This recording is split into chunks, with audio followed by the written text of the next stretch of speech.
தமிழ் சினிக்காபை நேயர்களுக்கு அன்பான வணக்கம்.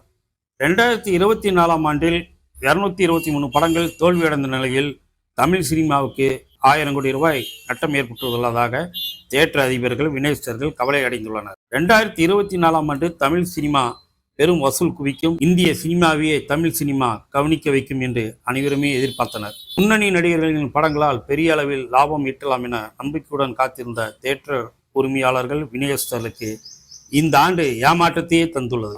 தமிழ் சினிமாவில் இந்த ஆண்டில் 241 படங்கள் ரிலீஸ் ஆகியுள்ளன. இதில் அதிக படங்கள் தோல்வி அடைந்துள்ளன என்பது வருத்தமான விஷயமே. இந்த படங்கள் மூலம் சுமார் 1000 கோடி ரூபாய் நட்டம் ஏற்பட்டுள்ளது. சிறு பட்ஜெட் படங்களுக்கு 2 கோடி முதல் 5 கோடி வரை செலவிட்டுள்ளனர். நடுத்தர பட்ஜெட் படங்கள் 10 கோடி முதல் 20 கோடி செலவில் தயாராகியுள்ளன. மொத்தம் 186 சிறிய படங்கள் வந்துள்ளன. இந்த படங்களின் பட்ஜெட் மட்டும் 400 கோடி வரை இருக்கும். பெரிய பட்ஜெட் படங்களை 50 கோடி முதல் 200 கோடி வரை செலவில் எடுத்துள்ளனர். திரைக்கு வந்த 241 படங்களும் ஒட்டுமொத்தமாக சுமார் 3000 கோடிக்கு மேல் செலவில் தயாராகி இருப்பதாக கூறப்படுகிறது. இதில் 18 படங்கள் மட்டுமே லாபம் பார்த்து தியேட்டர் உரிமையாளர்கள் மற்றும் விநியோகஸ்தர்களை திருப்திப்படுத்தி உள்ளது. இந்த 18 படங்களில் மெகா பட்ஜெட்டில் வெளியான விஜய் இருவேடங்களில் நடித்த தி கோட், இராணுவ மேஜர் முகுந்த் வரதராஜன் வாழ்க்கையை மையமாக கொண்டு சிவகார்த்தியின் நடிப்பில் உருவான அமரன், தனுஷ் இயக்கி நடித்த ராயன் படங்கள் பெரும் வெற்றியை பதிவு செய்துள்ளன.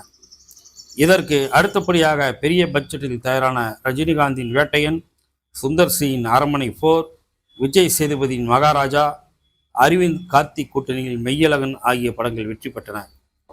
நடுத்தர பட்ஜெட்டில் தயாரான டிமாண்டி காலனி 2, வாழை, கருடன், ரோமியோ, ஸ்டார், பிளாக், பிடி சார், அந்தகன் ஆகிய படங்கள் வெற்றி பெற்றன. இதில் டிமாண்டி காலனி 2 படமானது பிரியா பவானி சங்கருக்கு மீண்டும் ஸ்டார் அந்தஸ்தை கொடுத்தது. அந்தகன் மூலமாக பிரசாந்தும் சிம்ரனும் மீண்டும் தங்களது 2வது இன்னிங்ஸை வெற்றிகரமாக தொடங்கியுள்ளார்கள். அதேபோல லப்பர் பந்து, லவ்வர், பேச்சு போன்ற சிறு பட்ஜெட்டில் உருவான படங்களும் வெற்றி பெற்று கவனம் ஈர்த்தன. யதார்த்த கதைகளை மையமாக கொண்டு உருவாக்கப்பட்ட மேற்கண்ட படங்கள் பெரிய பட்ஜெட் படங்கள் பிடிக்காத வசூலிகளோடு பிடித்து ஆச்சரியம் தந்துள்ளன. இதன் மூலம் படங்களில் நடித்த பிரபலங்களுக்கு பட வாய்ப்புகளும் குவிந்தன. திரைக்கு வந்த 241 படங்களில் 18 படங்கள் மட்டுமே வெற்றி பெற்றுள்ளன. அதாவது 7% படங்கள் மட்டுமே லாபம் ஈட்டியுள்ளன. மீதி உள்ள 223 படங்கள் தோல்வி அடைந்துள்ளன. இதன் மூலம் தமிழ் சினிமாவில் இந்த வருடம் சுமார் 1000 கோடி அளவில் இழப்பு ஏற்பட்டு இருக்கிறது. இந்த நிலை மாற வேண்டும். எனவே தரமான, கவனம் ஈர்க்கும் படங்கள் இன்னும் அதிக அளவில் வர வேண்டும்.